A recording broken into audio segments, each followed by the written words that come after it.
Hey everybody, welcome back to my channel. If you're new here, my name's Rachel and I am knitting. Not right now, but most of the time.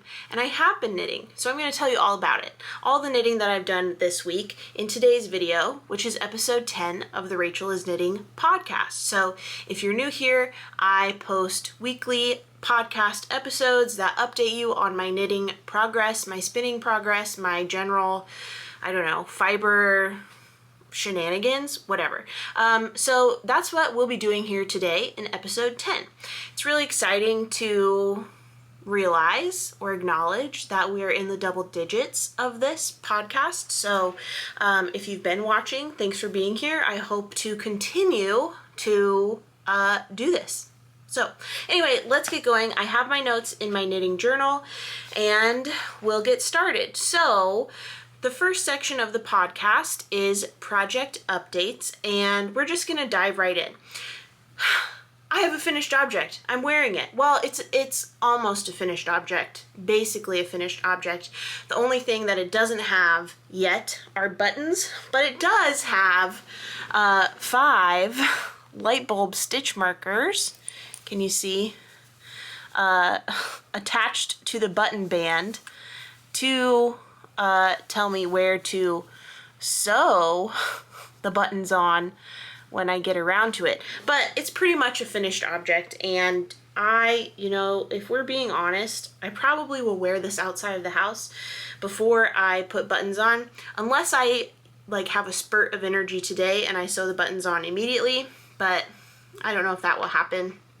But anyway, I'm getting ahead of myself. Let's talk through this week's knitting progress, starting with this field day. So I need to back up a little bit and just, for the record, this episode goes over my knitting progress from this morning back a week. So from the afternoon of April 21st through the morning of today, April 28th, that's what this episode of the podcast is going to be covering. So when I last showed you my field day cardigan, I was not yet done with the body. And now it is off my needles, the body is complete, the sleeves are complete. I'll put a shot here so you can see what it looks like when I'm standing up.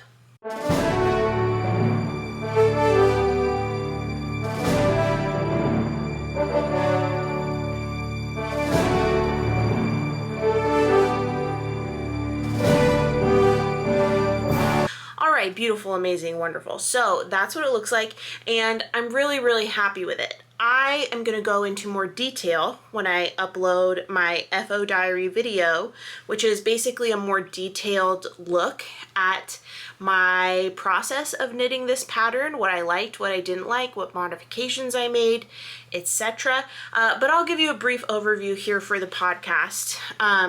But particularly as, it pertains to the podcast content, let's talk about the knitting progress I made this week. So like I said, last Sunday, I had not yet finished the body. By Monday, April 22nd, I had finished the body. So I think I got to the hem maybe Sunday evening, and I cast off and, bound off on Monday, April 22nd. Then by April 24th, I had the first sleeve done, and by April 25th, I had the second sleeve done.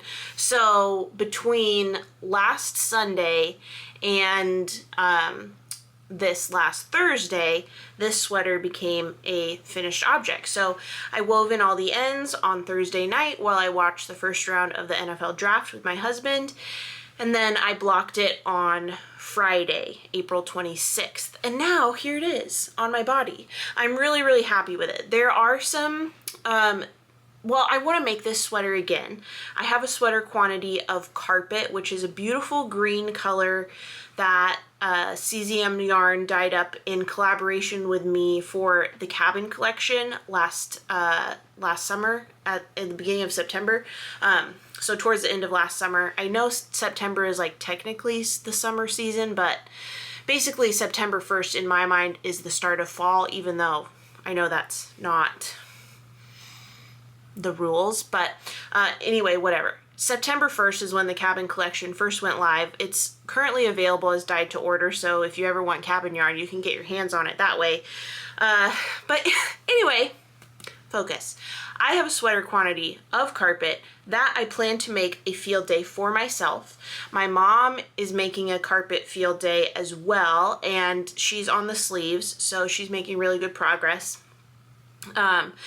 And I definitely want another one of these, but I want to knit it a little differently. This, based on my gauge swatch that I made last summer, which is another whole thing I'll get into in the FO diary video.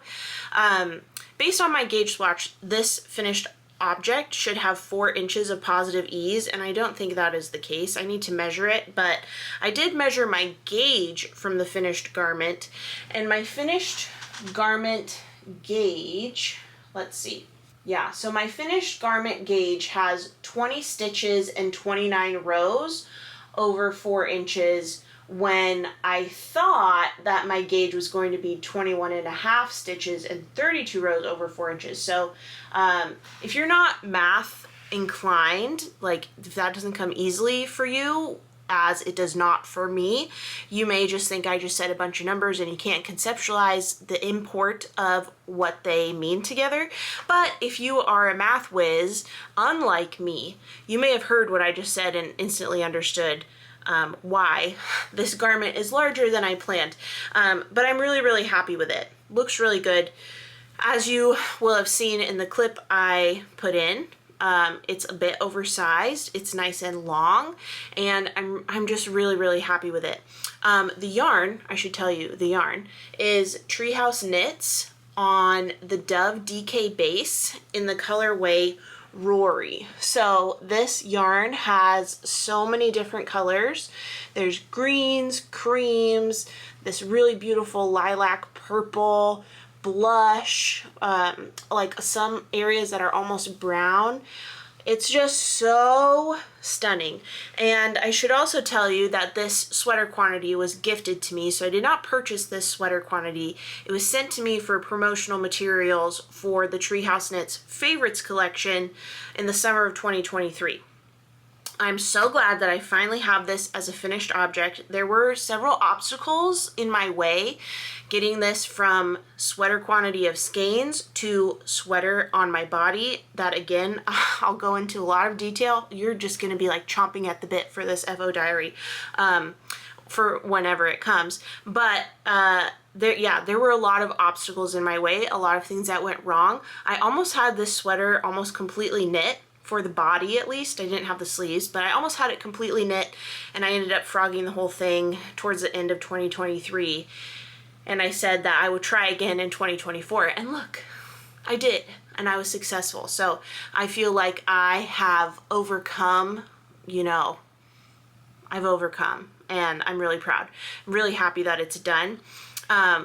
The reason that I wanted to make this is because Treehouse Knits has their Stars Hollow collection, which is going to go live for pre-order on May 12th. And this colorway, Rory, is going to be in that collection available for pre-order. So I thought that it would be fun to have this sweater for launch. And I don't know, like, sometimes people need to see a yarn knit up to get a good idea of what it might look like. So I thought this would be helpful and also fun and motivating. So who doesn't love a good carrot to chase? That was this for me, and I caught the carrot. Look out, world. Yeah, so there's the update on my field day. Like I said, I don't have the buttons sewn on yet, but I do have them picked out. I am going to be using these buttons that I got at an estate sale in Portland when I was staying with my parents earlier this year. I got a bag of over 100, I think, if I remember correctly, for $4. And it's this, it kind of has like a mother of pearl sheen to it. Hopefully you can see that on the camera. On the back, the button is just a solid cream color, but on the front, it does have a little bit of depth and interest. And I think that it's going to go really well with the yarn. It's not going to compete with the variegation. It's just going to be this really nice neutral. And since I have over 100 of them, I'm not precious about what projects I put them on. I was debating actually between using these buttons from the estate sale or using these lilac purple buttons that I got at This Is Knit in Dublin. And I actually used a few of them on my Corin cardigan, and I have, I think, 6 left. So I was thinking it would look good to put it on this sweater because it would pick up the purple tones of the variegation. In fact, let me just go get them and show you. Okay, so here is one of the buttons. Oh, I love how these feel so much. They feel like a Mentos candy with 2 holes drilled through. It's just like the most sensory scratching, enriching, wonderful button to, I don't know, twiddle through your fingers. But if you see here, how about I show you like this? You see here, this looks pretty dang good on the sweater. I have a pen mark on my finger. Yeah, this looks pretty good on that sweater. It's very complimentary, but I feel like the purple is kind of in competition with the texture that the variegation creates in this yarn. So ultimately I feel good about my choice in using the estate sale button instead of the purple souvenir button, because this is a souvenir and I do have a limited quantity. I only have 6 left, I think. Yeah, I have 6 left. Whereas the estate sale button, I have a lot, like over 100. So I don't need to be precious about what I put it on, whereas I want to make sure whatever I use these souvenir buttons on, I feel 100% confident that it's the right fit. So that's why I am moving forward with these estate sale buttons. So that's the update on the field day cardigan. I'll tell you also that I tried helical knitting for the first time. Oh my gosh, what a nightmare. I don't know if I will ever do it again. If you don't know what helical knitting is, look elsewhere, because I don't care to discuss it other than to say, what in the world? What in the world? I am not a fan, simply because I didn't know what I was doing and I don't enjoy that feeling. Basically. Also, I learned, through my own experience doing this, and then also from a lot of conversations I had on Instagram after posting about it, that helical knitting and shaping, meaning something where you have increases or decreases, they do not play well together. And since I was doing helical knitting on the sleeves, I didn't do it on the body because I don't know if you can do it flat. I don't care to give it a second thought because I'm not going to let it have that power over me. But I did do it on my sleeves because I've always heard, all right, I said I wasn't going to talk about it, but now I'm going to talk about it. I did it on the sleeves because the sleeves are knit in the round, and I've always heard that helical knitting is the perfect solution for color pooling. And I thought, great. I alternated skeins on the body of this sweater the whole time, except for short rows on the back. But other than that, the whole time I alternated skeins. So I'm not going to have color pooling on the sleeves after I did all that work to avoid it in the body. So I'm going to do helical knitting. I'll give it a try. People go nuts for this. They talk about it all the time. They say, oh, it's amazing. We love helical knitting. Helical knitting for president. Guess what? I'm not voting for it because it did me dirty. Big time. And I'll tell you why later, because I don't want to talk about it anymore. But basically, helical knitting is not the be-all end-all solution. At least if you don't know that it doesn't go well with shaping, which I didn't know at the time, and now I definitely know, and I would love to evangelize to you about that fact, because if you don't know it, just avoid it on something that you're knitting that has shaping, because it's really going to put you through the ringer, and I don't think you deserve that. All right, let's keep going. So there's the update on the field day cardigan. Like I said, I will be making another. Maybe another. Maybe another. I don't know. Maybe many field day cardigans, but I definitely know at least another one in my carpet colorway from Cesium Yarn. And that's final. So let's keep going. The second project that I have to update you on is, here it is, my Kal Cardigan. So in last week's episode, I showed you my swatch of Malabrigo Rios Pisces, the most beautiful yarn I've ever seen in my life. I swatched it for the Kal Cardigan by Claire Jackson, and I got 20 stitches over 4 inches, but I need 18 stitches over 4 inches. And in my last podcast episode, I mentioned that I would swatch again on a smaller needle size to, on a smaller needle size to get gauge. And the good Samaritans that you are, all of you, either you thought it or you commented it. 2 people commented, if my memory serves, to say, no, Rachel, you sweet summer child, don't swatch with a smaller needle, swatch with a bigger needle. So you really saved me from heartache, because what is wrong with my brain that I cannot get it through this thick skull to remember that if you want more stitches, you need a smaller needle, and if you want fewer stitches, you need a bigger needle. My brain like flips that around and just swears that's the way the world works. But guess what, folks? It's just not the way the world works. So thank you for saving me in the comments. This swatch is still a little damp. I knit this up on Friday, April 26th, and wet blocked it, and it's been laying flat to dry. I think I'm just gonna put it back to dry one more day.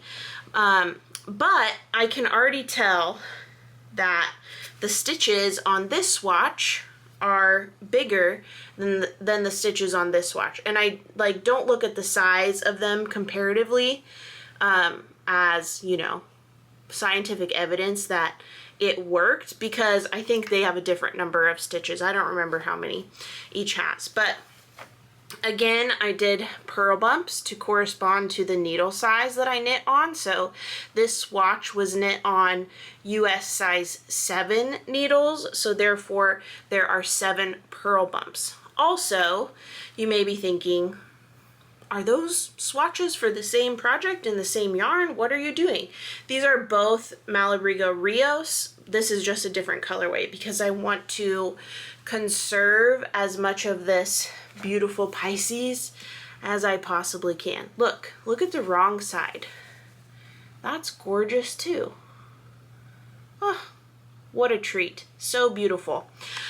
So yeah, there's the update on my Kal Cardigan. I have swatched again, and I'm also wondering, like, how reliable is my swatch going to be? Because I knit my field day cardigan, again, like, I knit it based on the metrics of a swatch I knit like 8 months ago. So, okay, fair, or more like, no, even more than 8 months, like 10 months ago. Wow. Yeah, so like a while ago, I based that on those metrics, but the gauge of this actual finished object is different than the swatch. So I'm curious, like is this swatch, even if I hit gauge on this swatch, is it really going to be accurate and tell me what I need to know for the finished item of the Kal Cardigan? I don't know. I used to be at a place where I didn't swatch for the most part because I knew that I was a looser knitter, and therefore I would always just go down 2 sizes. Not needle sizes, I would go down to pattern sizes. So like, for instance, when I made a Cozy Classic Raglan way back when, I knit it 2 sizes smaller than my actual bust measurements would, you know, indicate a size for. When I ever knit Drea Renee patterns, whenever I knit Drea Renee patterns, I would also go down 2 pattern sizes, and like that fit was great. So I got to a point where I would look at the stitch counts on, like, if it was a worsted weight pattern, I'd be like, okay, I knit this other worsted weight sweater, and this is how many stitches they had for the body or at the widest part of the yoke or the raglan. So therefore, that's what I'll knit this time on this other pattern. And I would just kind of like use my knitting history as my kind of living document of a swatch instead of swatching, and that worked really well for me. But that all came to a screeching halt when I changed the way I knit. I changed the way I form my stitches. Instead of forming them on the shaft of the needle, I now form them on the tip of the needle. Do not take a recording of this and post a smear campaign out of context with me talking about shafts and tips. Thank you. Anyway, so then me changing the way I knit did not allow for me to use that mental living document of what size to make based on stitch count. So I feel like maybe I'm getting back to that. Like for the future, when I knit a DK cardigan, assuming that the DK yarn I want to use is similar to the Treehouse Knits Dove DK in thickness and yardage, then I can base off this. Like I know that probably if I sized down from this and went to the stitch count for the size down, that would probably still fit, because this has, I think it's gonna have like 9 inches of ease when I was really wanting 4 inches. So anyway, it's a whole thing that I'm like relearning and reconfiguring. But I don't even know the point I was trying to say. Oh yeah, because I don't know how reliable this swatch will be. So yeah, that's just the way it is. So I am hoping that it all turns out when I knit the Kal Cardigan in the Pisces colorway, because again, it's just so beautiful. I just love it so much. I want to make sure that that is a wearable item for me and that I knit it to the specs that I want it for wearability. So yeah, we'll just have to see how that goes and take each stitch as it comes. All right, let's move on. So the next thing that I want to update you on is a quick, nearly 24-hour project that I completed. It doesn't have the finishing touches because, as you can see, I have not woven in the ends. But this is the Cesium Scarf by Kat Strickland of Cesium Yarn. So I am pattern testing this for Kat, and it's a, I don't want to say made to measure, I don't think that's the right term, flexible pattern in terms of yarn weight. In our tester group, there were people who I think down to fingering up to worsted, and I test in worsted, so I used Cascade 220 non-superwash, which I've said this before on this channel. There's multiple different Cascade 220s, but I think the two main ones are Cascade 220 superwash and Cascade 220 non-superwash. The superwash hanks, or the superwash skeins, come in balls, and the non-superwash skeins come in hanks. So that's a quick way to differentiate them. Let me weigh this really quickly, actually. But yeah, I knit the Cesium Scarf in Cascade 220 non-superwash, so the kind that comes in hanks. And this weighs 104 grams. So I used just over a skein.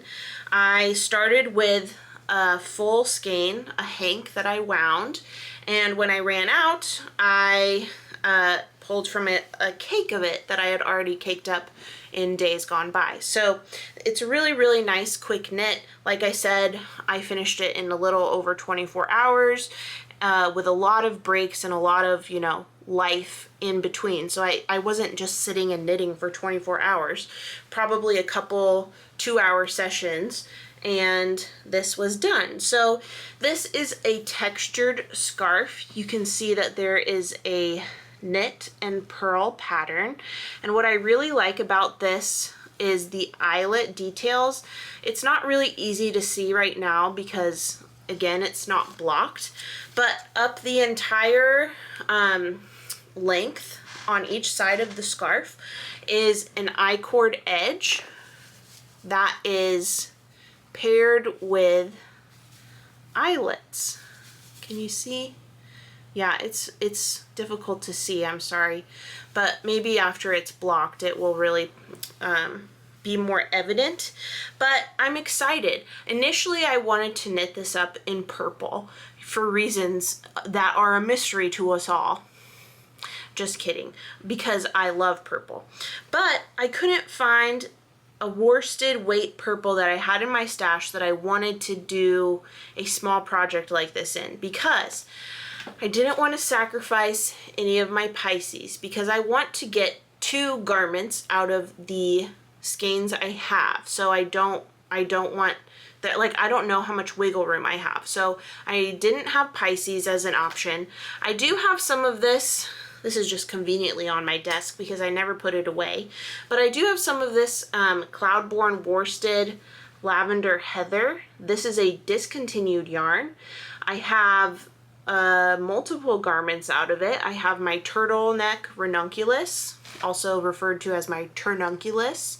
That's made in this purple yarn. I have my throwback cardigan by Andrea Mowry. That's in this purple yarn as the main color. And I have some hanks left over, and I think I can squeeze another like tee out of it or something, like a large gauge, maybe another ranunculus that's not a long sleeve or a turtleneck, I don't know. But anyway, all that to say, I didn't want to devote any of this yarn to the scarf either, because I want to squeeze another garment out of what I have left. So that left this, I'm pretty sure this is just natural undyed Cascade 220, because it's not white. It still like has that yellow leaning, like that ecru color. So I'm gonna block this, and then I think I'm gonna dye it. I think that I'm gonna try to dye this with Kool-Aid, because I did dye some things with Kool-Aid back in 2020, and I haven't really done it since, and it just sounds like fun. Since Kool-Aid already has, I should say the dry, like the crystallized Kool-Aid, the powder, it already has citric acid in it, so you don't need to add anything to get the dye to set.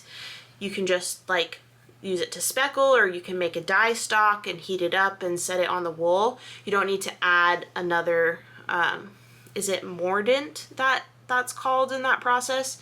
Basically, you don't need to add another acid like citric acid or vinegar or what have you. So I think I'm gonna try and dye that with Kool-Aid.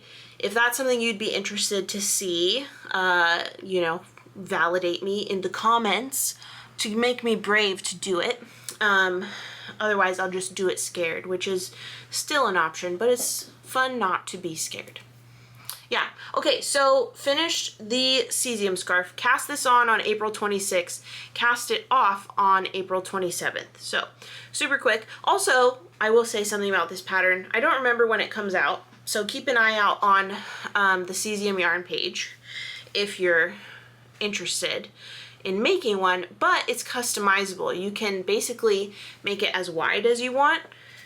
You can like continue to increase, so it's as wide as you want before you start just adding length. You can make it as long as you want before you do the decreases, so it's really up to you. I think that it would be really fun to have a version that is half this width. I think that would be like such a cute little neckerchief look, so I might make one of those at some point if I don't know, find the time to chase all my dreams, which of course we know it will never happen. Okay, let's move on. So next we have my Azucena pullover. Let me take a drink and then I'll show you. But I'm gonna cut out the part where I take a drink because I've seen people say that they don't like to watch that. So 1 second. Okay, I did it. Now let me show you the Azucena, which is a knit along I'm doing with Unit Co Toronto. This pattern is designed by Claudia Quintanilla, and I just got a ton of mohair in my mouth. And I'm making progress. I just finished the second to last colorwork flower motif last night. So I think that I'm going to make this project my focus for the rest of the day today and see how far I get. Maybe I can finish the last colorwork motif, and then I think it's just smooth sailing in the main color for the most part. I have to review the pattern.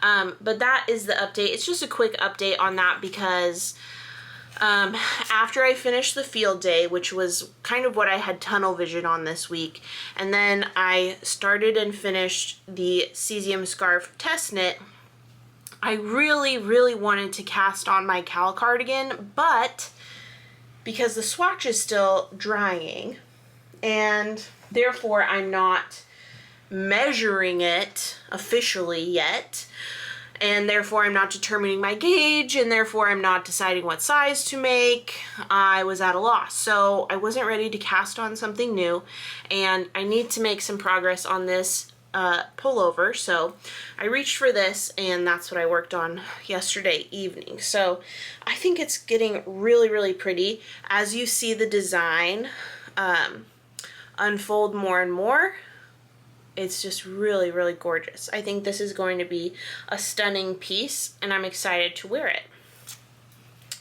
All right, so with the field day, the Kal Cardigan swatch and the Cesium Yarn scarf, and then finally the Azucena pullover, that concludes the project updates section. Let's move on to my spinning section. So a lot has been going on in the world of spinning, or at least in my world of spinning. Most notably, I spun for 67 minutes on Friday, April 26th. I spun for over an hour. And then guess what? I skipped April 27th. So what is on my bobbin right now, what you're seeing, is my April 26th spin. I'm getting kind of bad at spinning every day.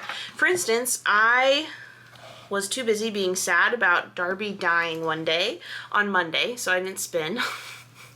And then I didn't spin on Tuesday. I did spin Wednesday, Thursday, Friday, and then yesterday, Saturday, I didn't spin. So what's wrong with me? I don't know. But I am feeling good about my spins. However, I really need to stop skipping days because I do notice that when I get back to spinning after a hiatus, whether it's 1 day or 2 days, I have some relearning I need to do, which is like the whole point of this dang challenge is to do it every day and build consistency and build your skill through consistency. So come on, Rachel, let's go. So I still haven't done today's spin. I'll do that probably after I get my lunches all prepped for the week and all that good to go. But yeah, I'm really enjoying spinning, even though it hasn't been every day, which is my fault. Like, it's so fun and so calming, and it's so rewarding to feel like I'm learning something new and not just like drowning in it. And I mean that in two different ways. Like, in one way, I'm not just focusing solely on this thing where I can't see anything else. I forget to eat. I forget to like spend time with people around me. I forget, all I care about is this thing that I'm focusing on.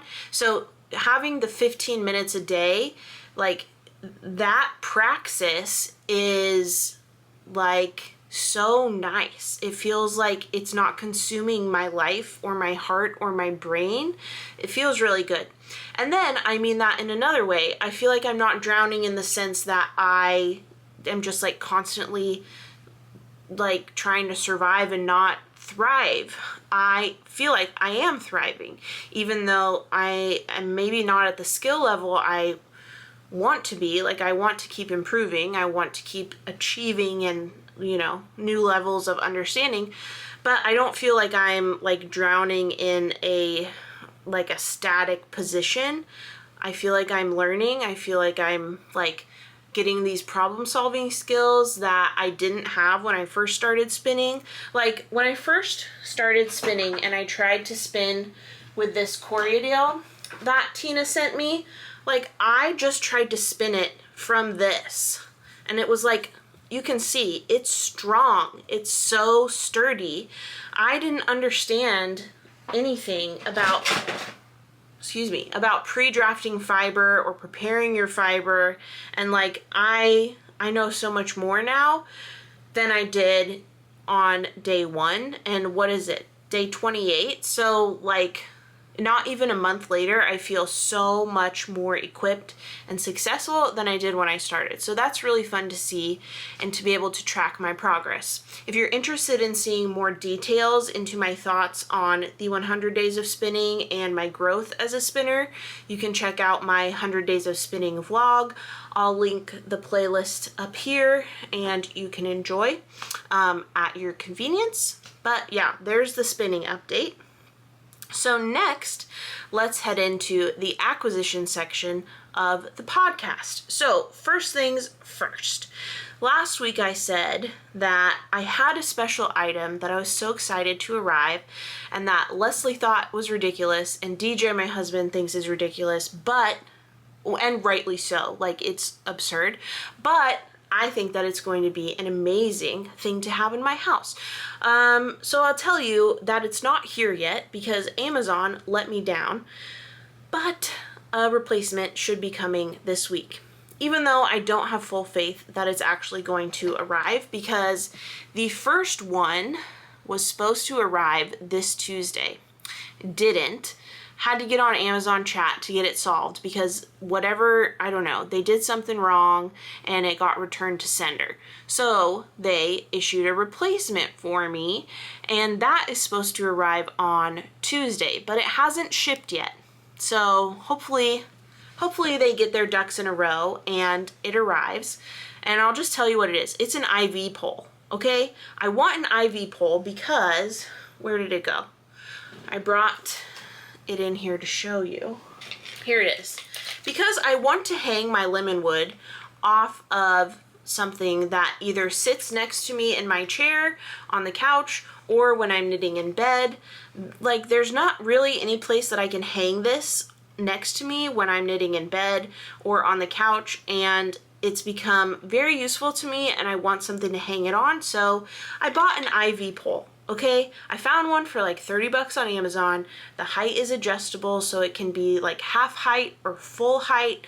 Really excited about it, so I hope that it actually arrives. But something else did arrive that I ordered to go with my IV pole, which is an IV tray. So I got this to put on the IV pole. I thought this was a genius idea because I can put my stitch markers, I can put scissors, a ruler, you know, whatever I need to have near me when I am knitting. So I'll have my lemon wood hanging from the IV pole, and then I have this little tray to hold my treasures while I'm knitting. And the IV pole has wheels, so I can take it with me, you know, to and fro around my house, depending on where my knitting spot is that day. So how cool is that going to be? I think it's genius. I think it's one of the best ideas I've ever had, and I'm very excited for that to come. So cross your fingers with me, clench your butts that the IV pole does not have another delay in shipping or some kerfuffle along the way that makes it be returned to sender. So we've got the IV tray. Hopefully the IV pole is coming. Now I have one more acquisition to show you, which is 3 skeins of Surrey lace weight from Dusty Yarn Co.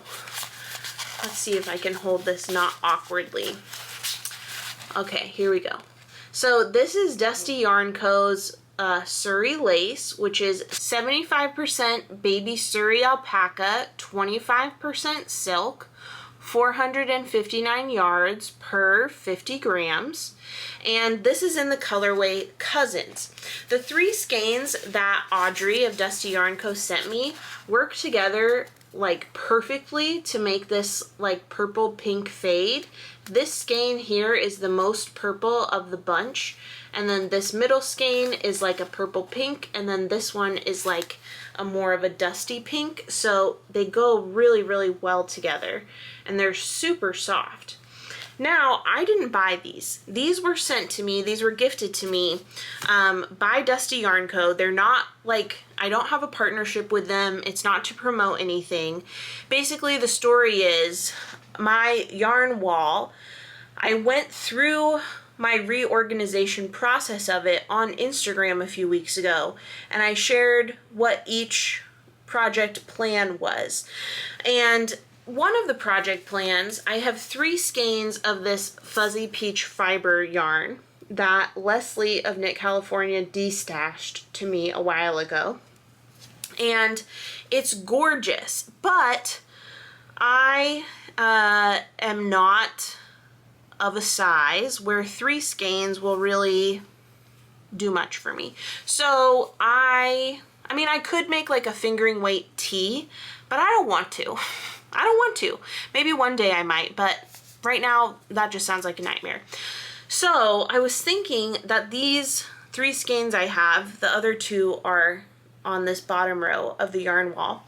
I was thinking that they would be really nice in a lento or a doppio, but I didn't have, like if I were gonna make a lento, I didn't have 3 skeins of a lace weight that I would want to pair with this. Like I was thinking a light purple, like a lilac, sweet light purple would look really beautiful with this fuzzy peach fibers. And I'll tell you, I should say this is in the colorway Wild Berry, and it's a 75-25 blend. Fingering weight. So yeah, 75-25, 463 yards. This is 4-ply. This is my favorite fingering base of all time. There's a few other dyers I know who carry this, and I just love this base. But anyway, I didn't have enough lace weight to make it work to pair with this. And Audrey of Dusty Yarn Co. saw those stories, and she messaged me and she's like, hey, I'd love to help you out. And she sent me 2 different purple options. I picked Cousins, and look, isn't that going to pair so beautifully for a lento? And because I've already made a lento, I made a lento in Treehouse Knits in her fingering base, one of her fingering base, I forget which one, and her Surrey base. So I already know like what to expect for gauge and size. I think that I'll size down on this next lento that I make, and it'll be a quick knit because it's on size 10 needles. So I'm really excited about this lento, and I think that I'll wear it in Ireland. So this will be one of my goals of sweaters to make before we go to Ireland so I can wear it. But I'm really excited. So thank you, Audrey from Dusty Yarn Co. for sending that to me. I think that it's going to pair so well, and I'm really excited. I haven't used Dusty Yarn Co.'s yarn yet, but I've seen it like be beloved by the people who do. So I'm really excited to get to try it out. And I'm really impressed at how tightly these skeins are wound. Like, they're not going anywhere. They are not unraveling, my friends. These are tightly wound skeins. Like, much like me. Amazing. Okay, so that ends the acquisition section. Let me think. What did I miss? I went over my project updates. I went over my spinning. And I went over acquisitions. So, yep, that's it. I do have something very exciting that I think is happening. I have no reason not to think it's happening. Like the people that are making it happen told me that it's happening, and I have no reason to think that they are lying, other than like my internalized feelings that maybe I deserve bad things and therefore this is a trick. So I'm not going to tell you what's happening yet, but something, if it's true, very exciting is happening soon, I hope, I think, if it's true.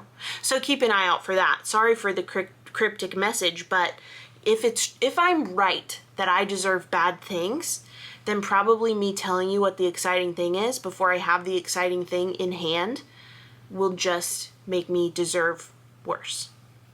You know? Listen, if you don't live with anxiety, welcome to, you know, Through the Looking Glass. You just got a glimpse of anxiety logic, but that's where we're at, and that's the reality. So I'm not going to tell you what it is, just that maybe something is coming and is happening, and it will be exciting, and life-changing. Maybe, if it's true. If it's not a trick. It might be trick. I don't know. We'll see. But maybe something exciting is happening, so stay tuned for that. And, yeah, it's almost summertime. I'm really excited for that.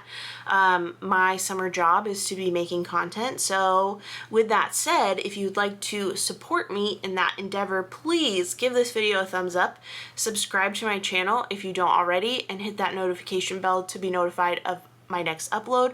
Wow, are you impressed at how seamlessly I went into that outro? Because I am in awe of myself. Okay, and last but not least, follow me on Instagram if you don't already. If you enjoy my content, doing those small gestures really supports me and helps keep the channel going and helps make it so I can continue doing this fun stuff. So anyway, all that to say, I hope that you're having a great day. I hope that you enjoyed this video, and I'm excited to see if the thing is a trick or not. I hope it's not a trick, and then I'll tell you all about it when it's here. Okay, anyway, bye.